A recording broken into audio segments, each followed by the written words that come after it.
Olá, meus queridos. Bom, nós vamos dar sequência aos nossos estudos de recursos. Nós vamos trabalhar mais especificamente nesse momento o recurso em sentido estrito, ok? Nós vamos dividir o nosso estudo de recurso em sentido estrito da seguinte maneira. Primeiro, nós vamos apresentar as hipóteses. As hipóteses de cabimento do recurso em sentido estrito, elas estão previstas especialmente no artigo 581 do Código de Processo Penal. Então, no primeiro momento, nós vamos trabalhar com esse dispositivo, 581 do Código de Processo Penal, hipóteses de cabimento de recurso em sentido estrito. Depois que a gente colocar cada uma hipótese delas, eu fizer um breve comentário a respeito dessas hipóteses, nós vamos falar sobre prazos de interposição de recurso e vamos falar também sobre o rito desse recurso, tá certo? Olha, como é que ele evolui? Tá certo, eu sei que cabe recurso em sentido estrito, mas como é que eu faço? Como é que eu procedo? Que prazo que eu intento esse recurso? Depois que eu intento, eu tenho que fazer mais alguma coisa? Qual é o prosseguimento desse recurso? Isso tudo nós vamos ver em rito do recurso, tá certo? Não se confunde aqui com o rito processual que vocês já estudaram, rito do júri, rito ordinário, rito sumário, rito sumaríssimo, ok? É o rito do recurso, é o passo a passo do recurso agora, ok? Bom, vamos lá, vamos jogar primeiro na tela para vocês o artigo 581. Vamos lá. Aí, no artigo 581, eu tenho a seguinte informação. Caberá recurso no sentido estrito da decisão, despacho ou sentença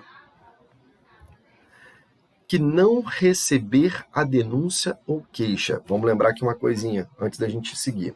O rol das hipóteses de cabimento do recurso em sentido estrito é um rol taxativo, tá certo? Ou seja, se estiver prevista especificamente a hipótese, é porque cabe recurso. Se não tiver especificamente prevista aquela hipótese de cabimento de recurso, é porque não cabe recurso. Em regra, inclusive, as decisões interlocutórias no processo penal, elas seriam irrecorríveis, né? Só quando eu tenho uma hipótese clara, prevista de cabimento de recurso, é que a gente vai poder falar que cabe o recurso em sentido estrito, ok? Então, voltando aí para a nossa tela. Bom, a decisão que não receber a denúncia ou queixa, caberá recurso em sentido estrito. Vamos lá. O Ministério Público intentou uma denúncia, entrou com a denúncia. O juiz entendeu que teria ali presente alguma das hipóteses de rejeição, ou entendeu que a denúncia era manifestamente inepta, ou entendeu que faltava condição da ação, faltava justa causa, faltava pressuposto processual.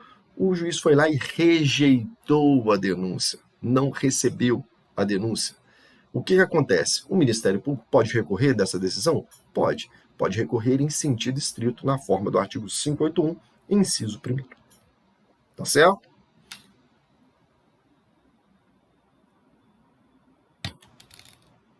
O querelante, né? Nos crimes de ação privada, a gente não tem denúncia, a gente tem queixa, né? Então, o querelante ofereceu a queixa-crime, intentando a ação penal, tentando iniciar uma ação penal contra o querelado, o réu, né? O juiz entendeu que falta condição da ação, entendeu que tem uma das hipóteses do artigo 395, que são as hipóteses de rejeição da denúncia. Né? Lá no 395 eu tenho quais são as hipóteses que seriam hipóteses de rejeição da denúncia. Bom, o juiz entendeu que tinha uma das hipóteses de rejeição. Então, o que ele fez? Rejeitou a queixa.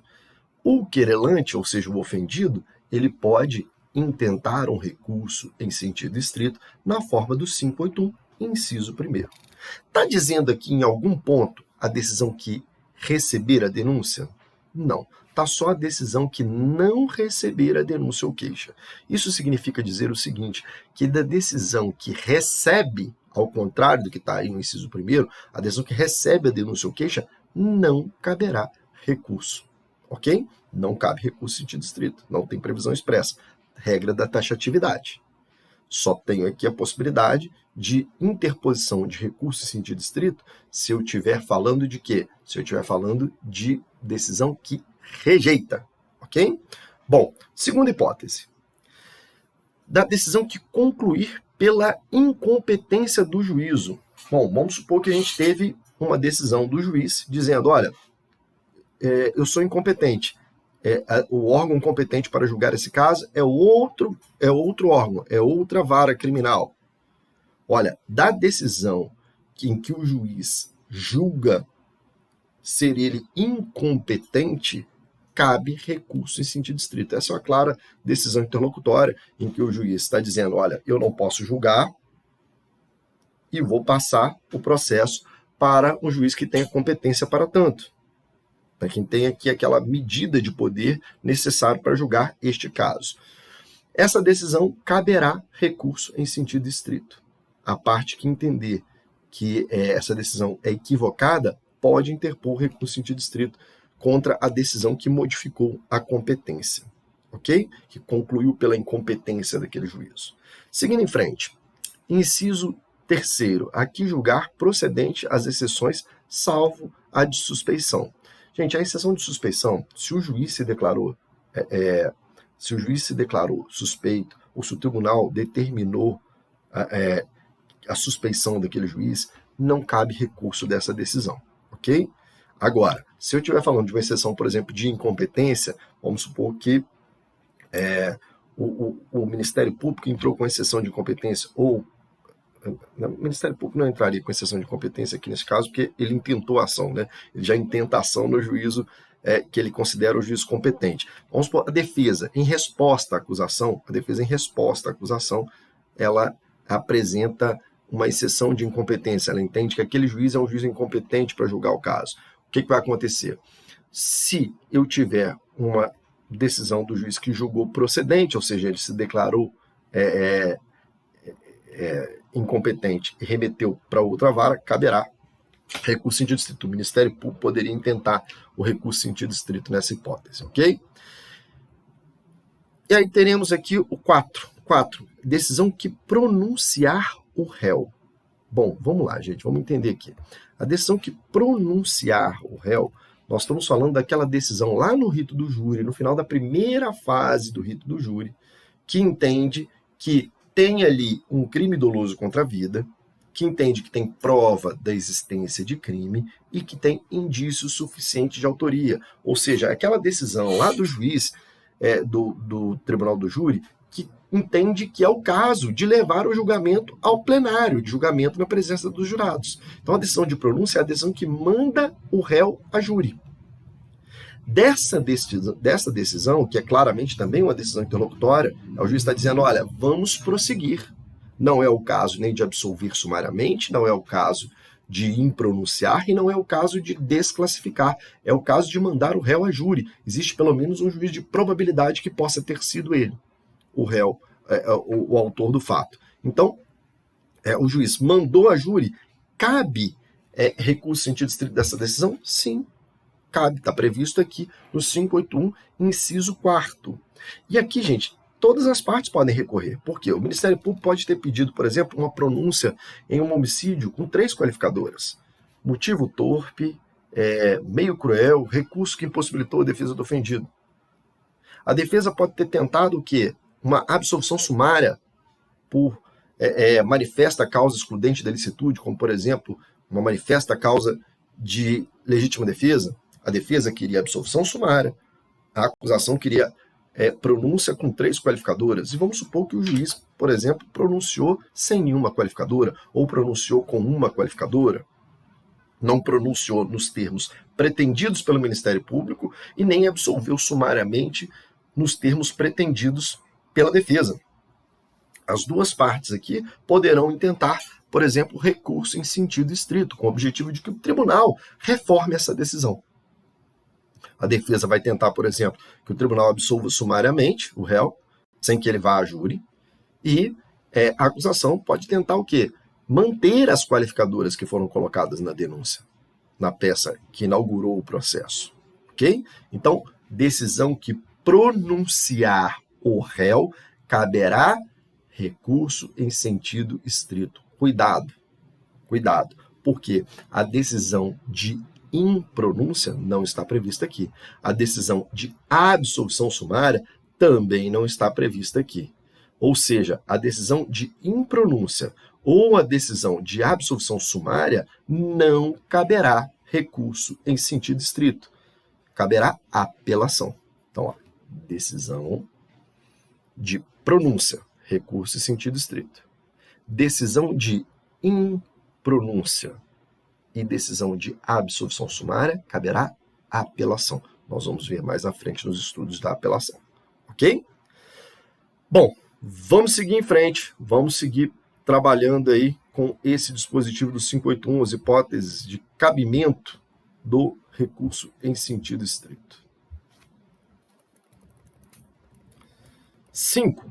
Decisão que conceder, negar, arbitrar, cassar ou julgar inidônea fiança, indeferir requerimento de prisão preventiva ou revogá-la, conceder liberdade provisória ou relaxar prisão em flagrante. Bom, vamos lá. Olha só, essas hipóteses todas elencadas aqui no inciso 5º, se eu pergunto para vocês qual o recurso cabível, vocês vão dizer recurso em sentido estrito, na forma do artigo 581, inciso 5º. No entanto, a gente sabe que, na prática, algumas dessas decisões, às vezes, são impugnadas por outros mecanismos. Quer ver? Olha só, por exemplo, decisão que concede a liberdade provisória, ou concede fiança, beleza, só caberia recurso em sentido estrito por quem está na acusação, né? Ministério Público ou querelante. A decisão que negar, por exemplo, a fiança, muitas das vezes, se o juiz entendeu que não era o caso de conceder liberdade provisória com fiança, a defesa vai preferir intentar um habeas corpus. Habeas corpus não é recurso, tá? Habeas corpus não é recurso. Habeas corpus é uma ação autônoma de impugnação. Ele poderia intentar um recurso em sentido estrito? Poderia. Só que o rito do recurso em sentido estrito é um pouco mais longo, é um pouco mais demorado do que o do habeas corpus.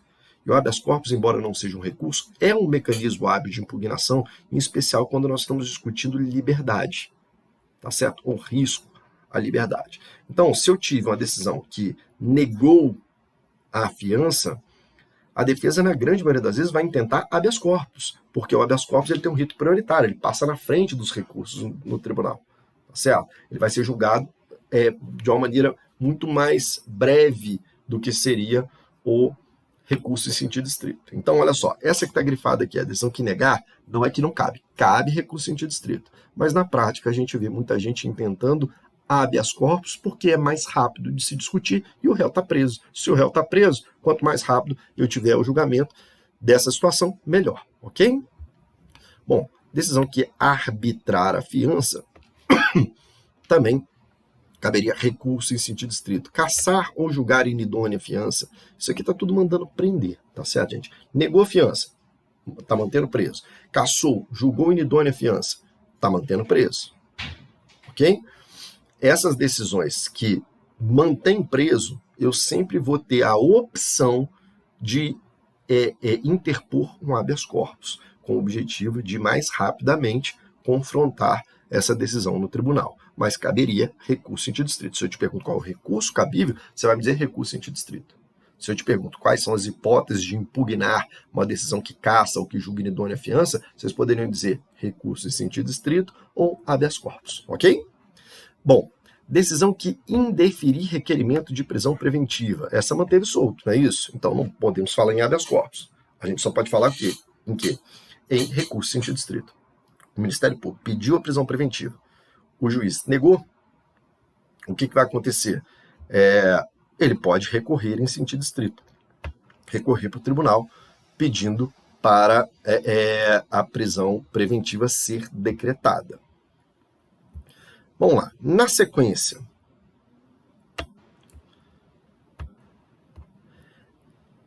decisão que julgar quebrada a fiança ou perdido o seu valor. Vamos imaginar que o juiz estabeleceu lá uma liberdade provisória com fiança e o investigado ou o processado, né, ele vai lá e teria, por exemplo, na visão do juiz, desrespeitado as exigências para permanecer em liberdade provisória com fiança. Para o juiz, ele teria praticado um outro crime, teria tido uma conduta incompatível com a sua liberdade provisória, e aí o juiz foi lá e cassou a fiança, julgou quebrada essa fiança, né? Perdido o valor e restituída a situação de prisão daquele indivíduo. Bom, caberia aqui tanto o recurso em sentido estrito, quanto também uma hipótese de habeas corpus, porque aqui nós estamos falando de uma decisão que influencia diretamente na situação prisional daquele indivíduo, ele vai voltar a ficar preso. Próxima hipótese de cabimento de recurso em sentido estrito. Da decisão que decretar a prescrição ou julgar por outro modo extinta a punibilidade. Aqui, atenção, porque, em regra, as decisões que decretarem prescrição ou julgar por qualquer mecanismo extinta a punibilidade, dentro daquelas hipóteses lá do artigo 107 do Código Penal, lá no artigo 107, eu tenho as hipóteses que extinguem a punibilidade, dentre elas a prescrição, tá certo? O juiz entendeu que tem alguma delas lá e decretou a prescrição, caberia recurso em sentido estrito? Sim. Atenção, por quê? Aqui nós estamos falando da decisão ao longo do processo, que decretou a prescrição, mas que não discutiu se ele é culpado ou se ele é inocente.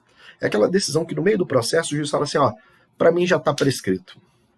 E ele vai lá e dá uma decisão, uma sentença de prescrição sem discutir se o sujeito é culpado ou inocente. Dessa decisão caberá, sem dúvida nenhuma, recurso em sentido estrito. Agora, se eu estiver falando de outro tipo de prescrição, como por exemplo, a prescrição depois do trânsito em julgado, o sujeito foi condenado, foi aplicada uma pena nesse indivíduo. Depois que aplicou a pena nesse indivíduo, o juiz viu que a pena estava prescrita, a pena aplicada. E aí ele foi lá e decretou a prescrição. Bom, pode ser, se eu quero discutir apenas a prescrição, que eu vou ter aqui a possibilidade de intentar um recurso em sentido estrito. Por exemplo, a acusação entende que a contagem de prazo foi equivocada, certo? Que houve uma causa de interrupção ou que houve um período de suspensão dessa prescrição que não deveria ter sido decretada a prescrição. Olha, o que pode fazer a acusação neste caso? Pode recorrer em sentido estrito. Mas se ela quiser discutir a quantidade de pena também, por exemplo, a acusação entende que prescreveu porque deu essa pena aí, mas deveria ter dado uma pena mais alta. E aí, com a pena mais alta, sem dúvida nenhuma, não estaria prescrito. O que faz a acusação? Recurso em sentido estrito? Não. Quando o assunto é mais abrangente e envolve discutir condenação ou absolvição, envolve discussão se o réu é culpado ou inocente mesmo, e não se está prescrita, se está extinta a punibilidade, se extrapolou um pouquinho dos limites da simples discussão sobre a prescrição, caberá apelação, porque aí é a decisão que condena ou absolve. E da decisão que condena ou absolve, caberá apelação. Artigo 593, inciso 1º. Ok? Então, olha só. Aqui nós estamos falando apenas de decisão que discute pura e exclusivamente prescrição. Por isso, eu faço esse destaque com vocês aqui agora.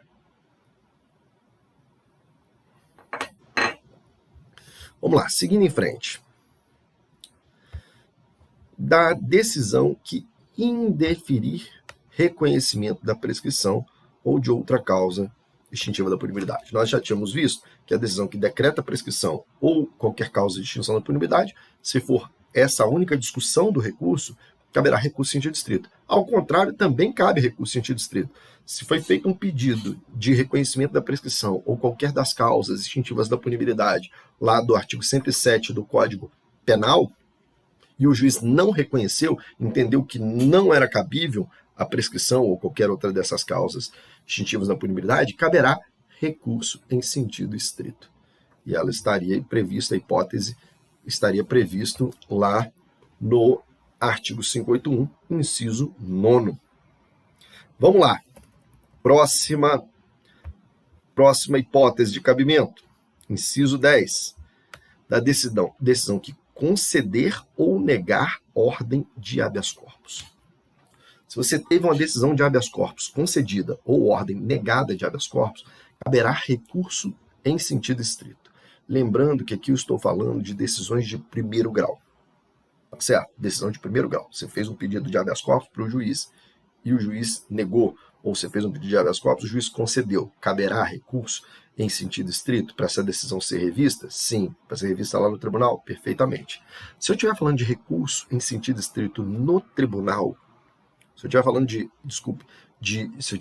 de habeas corpus no tribunal, vamos imaginar assim, eu fiz um pedido de liberdade provisória para o juiz em primeira instância, esse juiz negou o meu pedido de liberdade provisória. Aí eu, não satisfeito com essa decisão, que negou o meu pedido de liberdade provisória, esse juiz de primeira instância, o que eu fiz? Eu fiz um habeas corpus no Tribunal de Justiça. Pedindo o quê? Pedindo que seja concedida a ordem de habeas corpus para fim de permitir a liberdade provisória para o meu cliente, que foi negada pelo juiz de primeira instância. Nessa hipótese, se o meu habeas corpus é no Tribunal de Justiça e não no juiz de primeiro grau, se eu fiz o habeas corpus lá no TJMG ou no TJRJ, por exemplo, o que vai acontecer? Se o meu habeas corpus for concedido ou negado, caberá, na verdade, recurso ordinário em habeas corpus, também conhecido como ROC. Tá certo? Recurso ordinário em habeas corpus ou recurso ordinário. Tá certo? Quando você escutar ROC, também sabe que é exatamente isso. Então, ó, habeas corpus em primeira instância, o juiz negou o seu habeas corpus em primeira instância, você pode recorrer em sentido estrito para o tribunal. Se você fez um habeas corpus para o tribunal, você pode recorrer como? Pode fazer um recurso ordinário em habeas corpus, ok? Bom, seguindo em frente.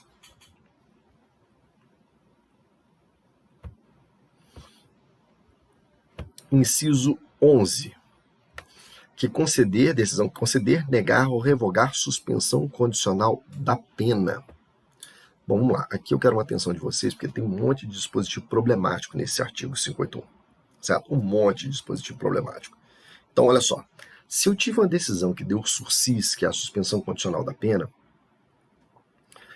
em regra, o juiz que sentenciou é o que vai cuidar do sursis, da suspensão da pena, até que haja a extinção da punibilidade, pelo decurso do prazo da suspensão, do sursis. Agora, já vi também, em alguns estados, o sursis ser gerido pelo juiz das execuções penais, e aí eu teria um problema. Se for o juiz da causa, um juiz que condenou e aplicou o sursis, porque verificou lá uma das hipóteses de cabimento do sursis, ele mesmo cuidando do cumprimento daquelas condições impostas pela lei e pelo juízo, se ele entender que houve uma hipótese de revogação, ou teve uma decisão que negou ou que concedeu apenas esse sursis, o que pode ser feito? Pode ser intentado recurso em sentido estrito. Agora, vamos imaginar o seguinte, houve uma condenação, essa condenação, por exemplo, não excedeu 2 anos, preencheu todos os requisitos previstos no Código Penal para cabimento do sursis, o juiz concedeu um sursis na cabeça dele, mas a acusação entendeu que não tinha cabimento, que faltou requisito.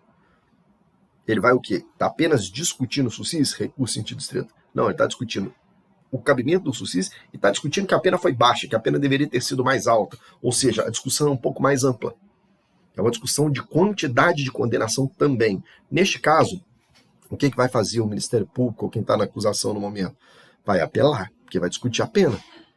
Vai discutir a quantidade de pena, e não apenas o sursis. Aqui é apenas para discussões restritas ao sursis, suspensão condicional da pena. Ok?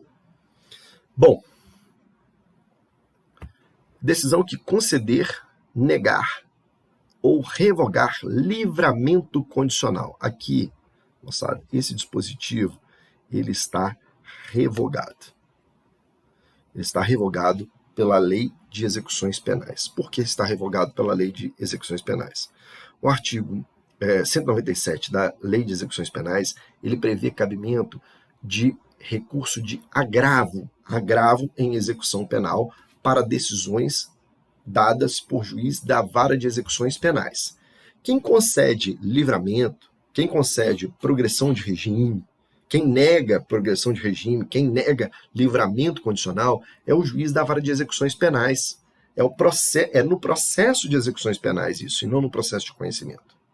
Então, como existe um dispositivo posterior ao artigo 581 do Código de Processo Penal, que é o artigo 197 da Lei de Execuções Penais, como esse dispositivo ele é posterior e ele prevê de maneira diversa essa situação, com cabimento de agravo em execução, na verdade, o que cabe, então, é agravo em execução. O que houve aqui é uma revogação tácita desse inciso 12 do artigo 581. Então, não cabe recurso em sentido estrito, e sim agravo em execução. Por quê? Porque essa decisão é dada pelo juiz das execuções.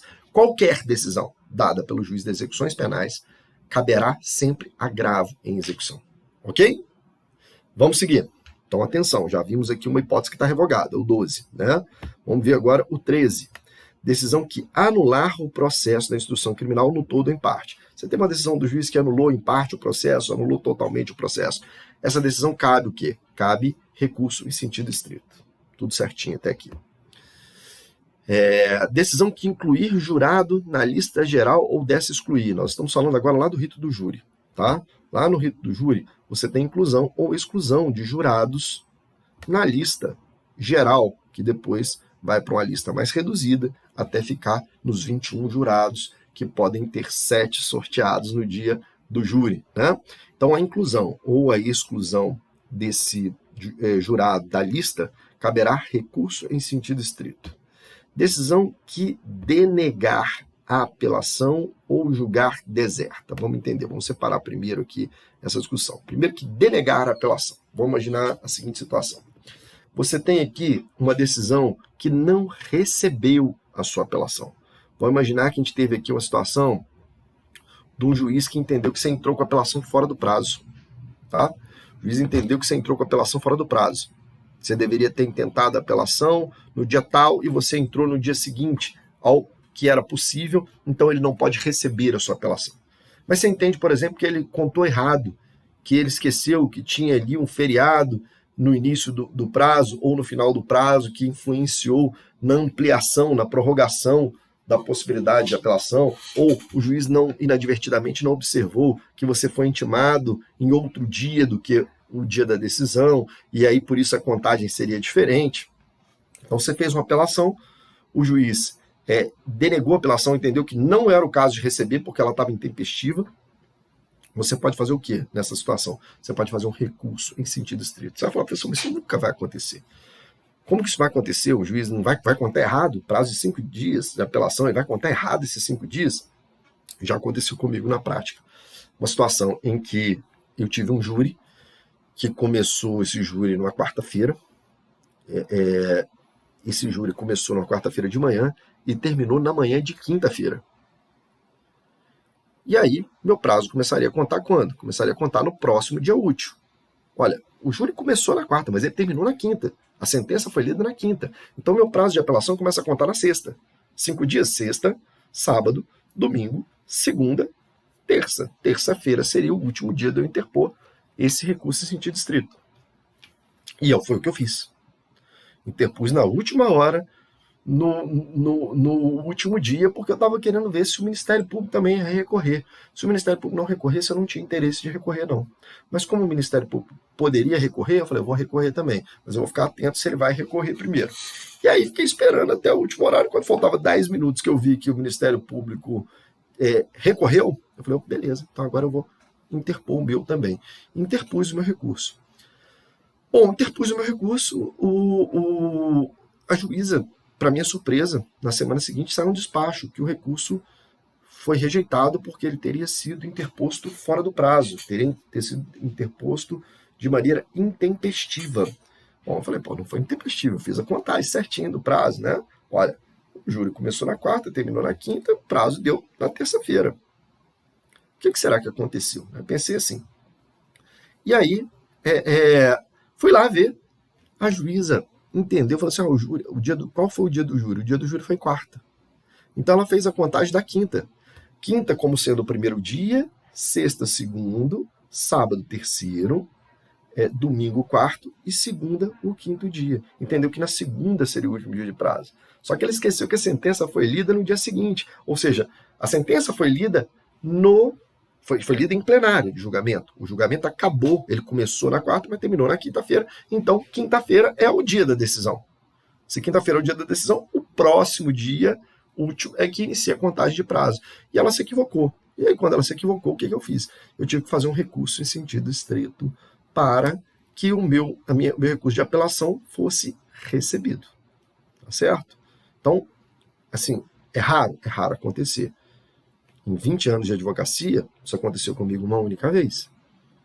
Mas pode acontecer. E quando acontece, qual é o instrumento próprio para isso? Recurso em sentido estrito. Ok? Bom, vamos lá. E quando que diz aqui julgar deserta a apelação? O que seria julgar deserta? Bom, denegar a gente já viu o que é, não receber. Julgar deserta significa que não foram pagas as custas recursais.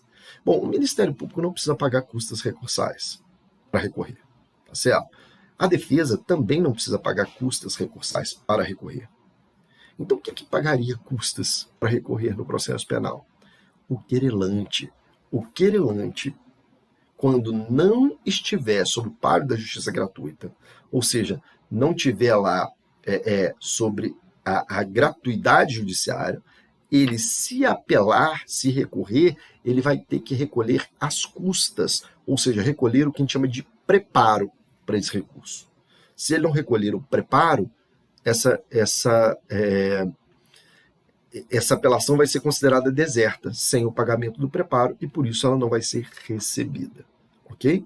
Então, decisão que denegar a apelação ou julgar ela deserta, caberá sempre recurso em sentido estrito, na forma do artigo 581, inciso 15. Vamos agora para o inciso 16. Fiquem atentos aí que vão surgindo muitas hipóteses de revogação, tá? Mas vamos lá. Olha só. Decisão que ordenar a suspensão do processo em virtude de questão prejudicial. Vamos imaginar que você teve aqui uma decisão do juiz que entendeu que era o caso de suspender o processo para fazer um exame de insanidade mental. Ou entendeu que era o caso de suspender o processo para realizar um incidente de falsidade. E não precisava suspender, na sua visão. O que você pode fazer? Você pode recorrer em sentido estrito para que o processo prossiga enquanto essa diligência vai ser cumprida, que ela não seria prejudicial ao andamento regular do processo. Você poderia fazer a diligência, mas o processo seguir em frente. Nessa situação, caberia, então, recurso em sentido estrito. 581.16. Vamos lá. Vamos para o 581.17. Moçada, mais um revogado, tá? Aqui, revogado. Decisão que decidir sobre unificação das penas. O que seria isso? Você tem lá um sujeito que foi condenado, por exemplo, foi condenado a uma pena de 5 anos no roubo. Foi condenado a uma pena de 5 anos no tráfico. E foi condenado a uma pena de 2 anos no furto. O que você vai fazer? Você vai unificar essas penas, vai ver qual que é o crime hediondo que tem uma progressão diferenciada, qual que é o crime que não é hediondo, que tem a progressão normal, qual que é o crime que tem violência, que também tem uma progressão diferenciada. E aí você vai fazer os cálculos certinhos para os benefícios daquele indivíduo. Você está fazendo o quê? Você está fazendo a unificação das penas. Não é a simples soma. É soma, mas a verificação também dos prazos de regime fechado, prazo de regime semiaberto, prazo de regime aberto, prazo de livramento condicional para cada um daqueles crimes. E aí você vai fazer o cálculo direitinho ali com a unificação, com a juntada dessas penas todas para decidir a respeito destes benefícios. Bom, quem faz isso é um juiz de execuções penais. Não é o juiz que sentenciou. Quem faz a unificação da pena é o juiz que cuida do processo de execução penal. Esse sujeito pode ter tido 3 processos, um de roubo, um de furto e um de tráfico. Mas agora, quando vai para a execução tudo, ele vai ter um único processo de execução penal que vai unificar todas essas penas e vai decidir sobre a situação prisional daquele indivíduo, ok? Bom, neste caso, como a decisão só pode ser tomada pelo juiz das execuções penais, que é a decisão de unificação das penas, nós já vimos que a lei de execuções penais revogou esse dispositivo. Por que revogou esse dispositivo? Entendeu que a decisão do juiz das execuções penais caberá apenas o quê? Agravo em execução. Gente, regra da unirrecorribilidade. Se eu tenho uma lei mais nova, mais recente, que prevê o cabimento do recurso de agravo, e se eu tenho uma lei mais antiga, o Código de Processo Penal, que previa o recurso em sentido estrito, obviamente, eu não posso ter duas hipóteses de recurso. Unirrecorribilidade, cabe apenas um recurso para cada um tipo de decisão. Se eu tenho uma lei posterior que regula a matéria, é ela que está em vigor. A outra perdeu a sua vigência. A outra está revogada. Ou seja, neste ponto, o artigo 581, inciso 17, está revogado pela Lei de Execuções Penais. Na verdade, o que cabe aqui é agravo em execução penal. Ok? Seguindo em frente, decisão que decidir sobre incidente de falsidade. O incidente de falsidade está ocorrendo ao longo do processo de conhecimento. O juiz decidiu a respeito do incidente, caberá recurso em sentido estrito. Tudo certinho aqui, sem nenhuma colocação a ser feita aqui do inciso 18. Ok? Vamos para o próximo inciso. Inciso 19, que decretar medida de segurança depois de transitar a sentença em julgado. Bom, vamos lá, moçada. Você está dizendo que a sentença transitou em julgado, está querendo dizer que não cabe mais recurso, concorda? Transitar em julgado é quando não cabe mais recurso. Isso é o trânsito em julgado. Então, olha só, nós não estamos mais falando de processo de conhecimento. O processo de conhecimento transitou em julgado. Se eu tive decretado uma medida de segurança posterior, é porque pode ter acontecido o que a gente chama de superveniência de doença mental. Esse sujeito estava em cumprimento de pena, e ele enlouqueceu dentro do sistema prisional. Se ele enlouqueceu dentro do sistema prisional, ele não pode permanecer preso. Ele vai ter que receber um tratamento. Porque uma das ideias da pena é que o sujeito pense o que ele está fazendo ali, repense a situação dele, para que ele venha se recuperar. Tá certo? Se esse sujeito está completamente maluco, se ele não entende mais o que ele está fazendo ali, ele vai precisar de tratamento. E aí o juiz dá execuções penais, analisando ali, por exemplo, o exame de insanidade dele, e vendo que ele precisa de uma medida de segurança, estabelece a medida de segurança de tratamento. Essa decisão que decretar medida de segurança depois do trânsito julgado, ela só pode ser do juiz de execuções penais. E se ela só pode ser do juiz de execuções penais, obviamente esse dispositivo também está revogado. Caberá o quê? Agravo em execução penal. Das decisões do juiz de execuções penais, caberá sempre agravo. Agravo em execução penal. Seguindo em frente. Decisão que impuser medida de segurança por transgressão de outra. O sujeito está cumprindo uma medida de segurança, por exemplo, ambulatorial. Ele tinha que comparecer, ele foi absolvido, mas ele foi absolvido, que a gente chama de absolvido impropriamente. O juiz absolveu ele não porque ele era inocente, mas sim porque ele era doente mental. E entendeu que um tratamento ambulatorial para ele comparecer mensalmente, prestar conta dos remédios que ele está tomando, do tratamento que ele está fazendo lá no hospital, que seria o suficiente, que ele não precisaria ficar internado, ok? Então foi dado lá uma medida ambulatorial para ele. E aí ele começa a não ir, começa a não tomar os remédios, começa a infringir as regras da medida de segurança. O que pode fazer o juiz? Ele pode converter essa medida de segurança ambulatorial, por exemplo, numa medida de segurança internação.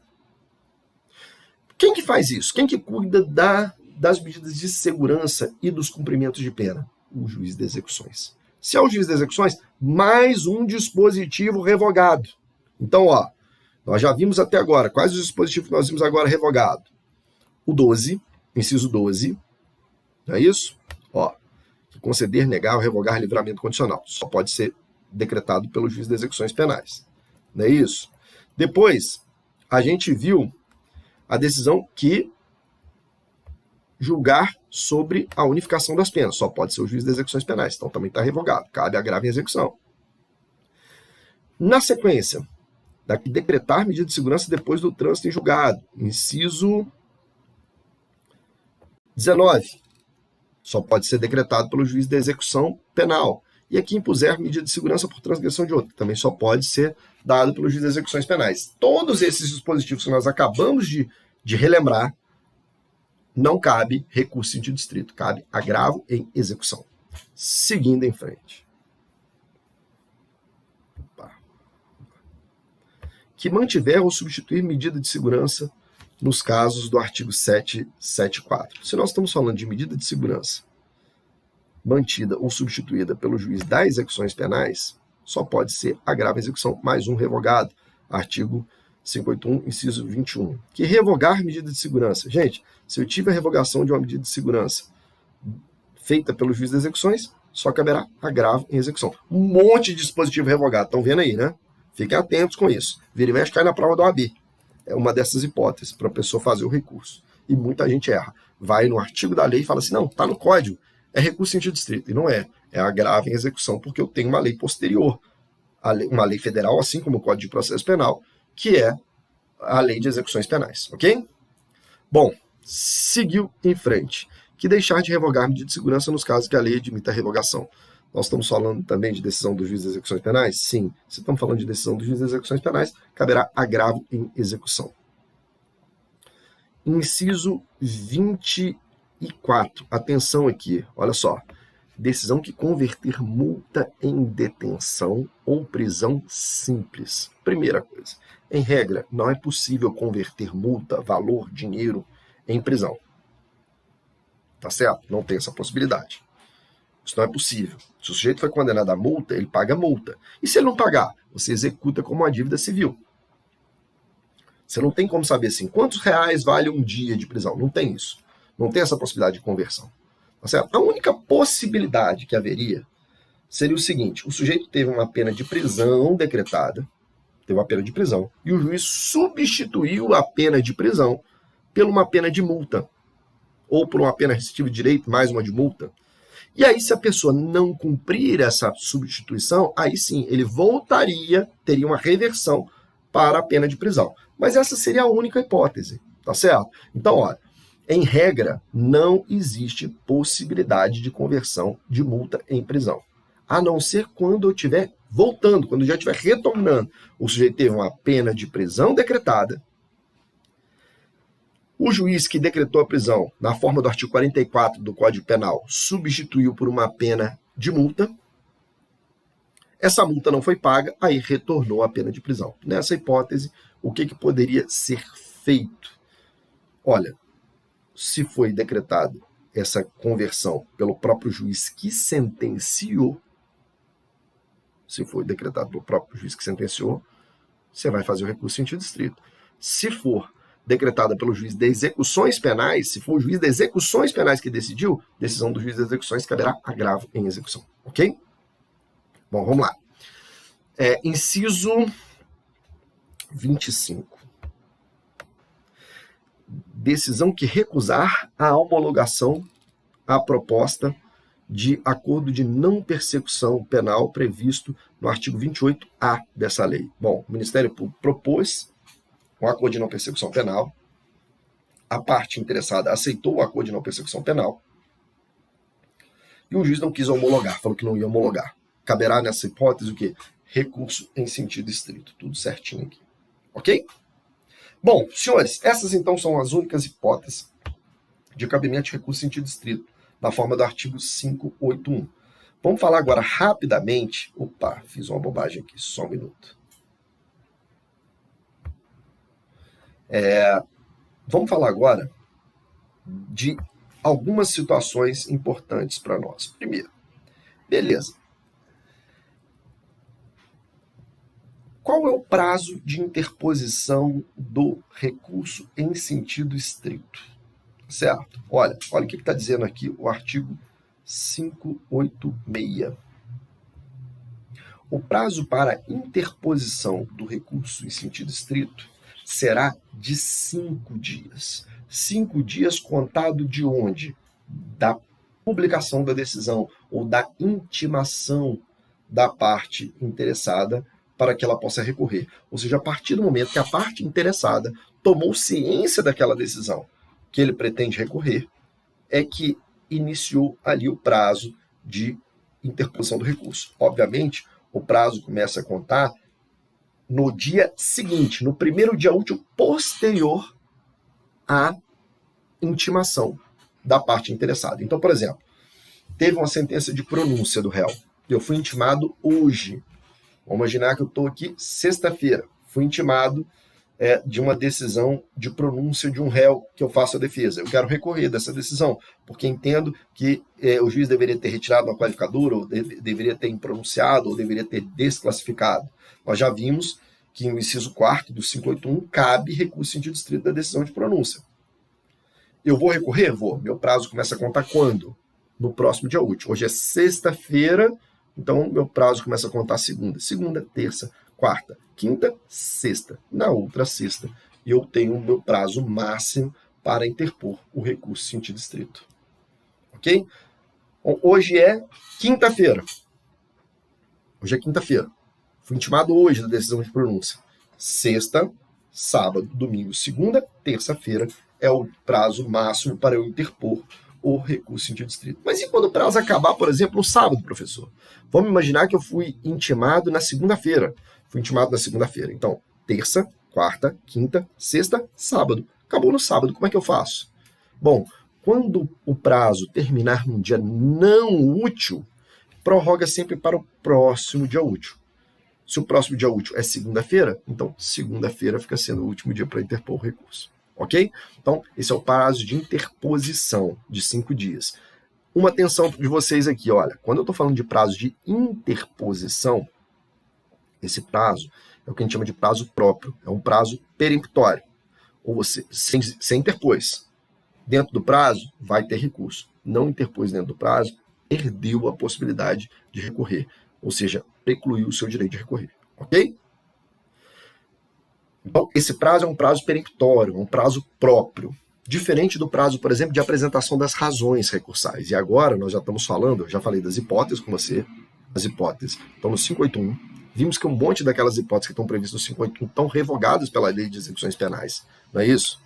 Depois, nós falamos que o artigo 586, ele prevê para nós que o prazo de interposição do recurso em sentido estrito, em regra, é de 5 dias. Tem uma exceção, que é no caso de inclusão ou exclusão do jurado da lista geral, que aí o prazo seria maior, certo? Mas, em regra, nós estamos falando de 5 dias. No caso da inclusão ou exclusão do jurado na lista geral, aí o prazo é o do parágrafo único, que aí está, tá certo? Olha, o prazo vai ser de 20 dias contado da data da publicação definitiva da lista dos jurados. Então, olha só, isso é exceção. A regra, prazo de 5 dias para interpor. Se for inclusão ou exclusão da lista geral de jurados, o prazo é de 20 dias, parágrafo único, ok? Bom, vimos hipótese 581, vimos prazo de interposição 586. E aí nós vamos falar agora do rito. O rito está previsto no 588. Vamos lá no 588? Vamos jogar ele aqui. Dentro de 2 dias contados da interposição do recurso ou do dia em que o escrivão extrair o traslado e o fizer com vista ao recorrente, este oferecerá as razões e, em seguida, será aberta vista ao recorrido por igual prazo. Vamos entender o que está acontecendo aqui? Bom, quando você está interpondo recurso, gente, quando você está interpondo recurso, você está dizendo para o juiz assim, olha, dentro daquele prazo lá de 5 dias, certo? Dentro daquele prazo de 5 dias, você está dizendo para o juiz assim, olha, quero recorrer. Eu estou inconformado com a decisão. Eu quero recorrer. Você tem 5 dias para fazer isso, através de petição. Tá certo? Então vamos supor que eu estou recorrendo do juiz do primeiro tribunal do júri do Rio de Janeiro, que pronunciou um cliente meu, mandou um cliente meu a júri, eu acho que era o caso de pronunciar. O que eu vou fazer? Eu vou fazer assim, excelentíssimo juiz de direito do tribunal, da primeira vara do tribunal do júri da comarca da capital do estado do Rio de Janeiro. Estou dirigindo ao juiz que deu a decisão. Processo número tal. Fulano de tal, inconformado com a decisão de folhas tais, que o pronunciou nas penas do artigo 121, parágrafo tal, inciso tal, vem a ilustre presença de Vossa Excelência interpor recurso em sentido estrito na forma do artigo 581, inciso 4º. O que eu fiz aqui? Eu interpus o recurso. Peço o recebimento desse recurso e peço a abertura de prazo para apresentar as razões recursais. Eu ainda não apresentei os motivos, eu ainda não apresentei os argumentos que vão ser, que devem ser levados em conta para reformar essa decisão. Eu simplesmente estou dizendo que quero recorrer. Isso é interposição. 5 dias, prazo peremptório, prazo próprio. Perdeu o prazo, perdeu o recurso. Depois que eu interpus o recurso, ou se eu pedir vista dos autos, depois que eu tive vista dos autos, ou depois interpus o recurso, surge para mim um prazo de 2 dias. Esse prazo de 2 dias é para apresentar as minhas razões recursais. É para me colocar ali os motivos pelos quais essa decisão deve ser reformada. É quando eu coloco realmente os fundamentos todos, as provas, quando eu discuto tudo. Então eu tive 5 dias para interpor o recurso. Prazo próprio. E depois eu tenho mais 2 para a apresentação das razões recursais. Este prazo, diferente do primeiro, é um prazo que a gente chama de prazo impróprio. Por que prazo impróprio? Se eu não apresentar em 2 dias, o que vai acontecer? Olha, o recurso vai subir, vai seguir do mesmo jeito, mesmo sem as mesmas razões. Ou se eu apresentar as razões com 3 dias, com 4 dias, o máximo que vai acontecer é eu responder junto à OAB, porque eu apresentei fora do prazo.